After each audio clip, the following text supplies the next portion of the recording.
Assalamualaikum warahmatullahi wabarakatuh. Halo semuanya, perkenalkan, saya Amrina Rosyada.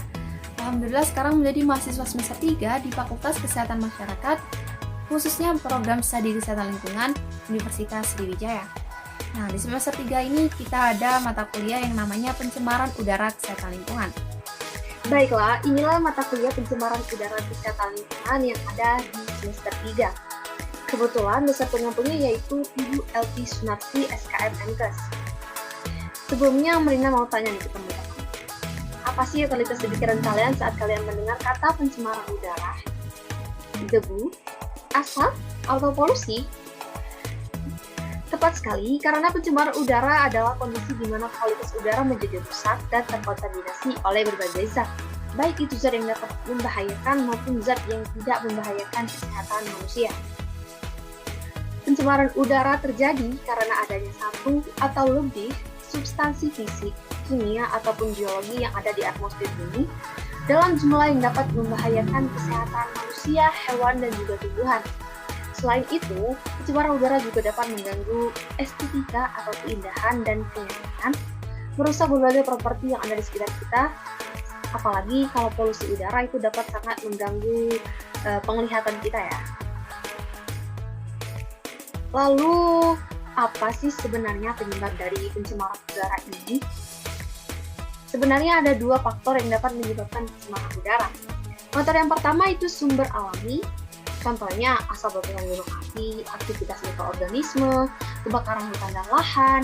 Namun kebakaran hutan dan lahan ini ya terkadang itu ada faktor kesengajaan yang dibuat oleh kegiatan manusia. Nah, oke, lanjut ke sumber yang kedua yaitu kegiatan manusia. Contoh yang pertama, transportasi industri pembangkit listrik, kemudian pembakaran sampah, asap kendaraan lalu lintas, kegiatan pertambangan, tumpukan sampah, penebangan liar, serta pencemaran karena asap rokok. Sebenarnya masih banyak ya kegiatan-kegiatan manusia yang dapat menyebabkan pencemaran udara ini. Oleh karena itu, kita sebagai manusia yang ada di bumi ini harus tetap menjaga lingkungan kita ya. Karena dampak dari pencemaran udara ini sangat berbahaya. Nah, dampak yang pertama itu mengganggu kesehatan kita. Karena substansi pencemar atau polutan yang kita hirup melalui sistem pernapasan kita itu sangat dapat mengganggu sistem pernapasan dan kinerja paru-paru, sehingga dapat menyebabkan timbulnya penyakit seperti asma, kanker paru-paru, hingga dapat mengganggu jalannya oksigen di dalam darah. Lalu dampak selanjutnya dapat menurunkan hujan asam. Seperti yang kita tahu, hujan asam sangat berdampak karena dapat merusak sarana prasarana dan infrastruktur yang ada di bumi. Bukan hanya itu, hujan asam juga dapat mencemari perairan. Oleh sebab itu, banyak sekali ikan-ikan yang mati jika terjadi hujan asam ini. Dampak selanjutnya, global warming atau pemanasan global. Seperti yang kita tahu, bumi menerima sinar matahari, lalu sebagiannya dipantulkan ke luar angkasa. Karena ada zat-zat tertentu yang menghalangi, jadi sinar matahari tadi terperangkap di dalam lapisan ozon dan dipantulkan kembali ke bumi. Akibatnya, iklim di dalam bumi meningkat drastis dan suhu sangat panas. Oleh sebab itu, es di kutub mencair, volume air laut meningkat dan sangat dapat berpengaruh dalam penghasilan pertanian ya.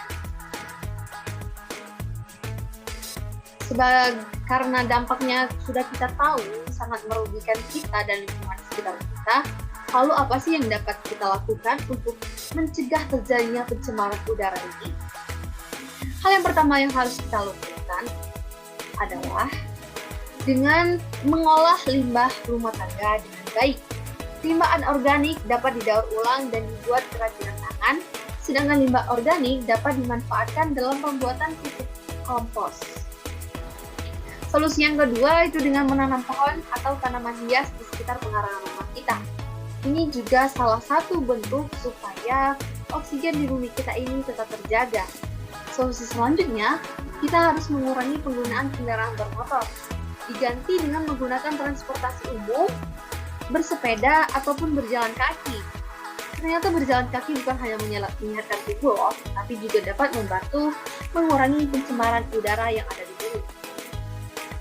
Solusi selanjutnya, dengan tidak merokok dan menyadarkan diri dan mengajak orang lain supaya mengurangi merokoknya, karena itu dapat menyebabkan pencemaran udara.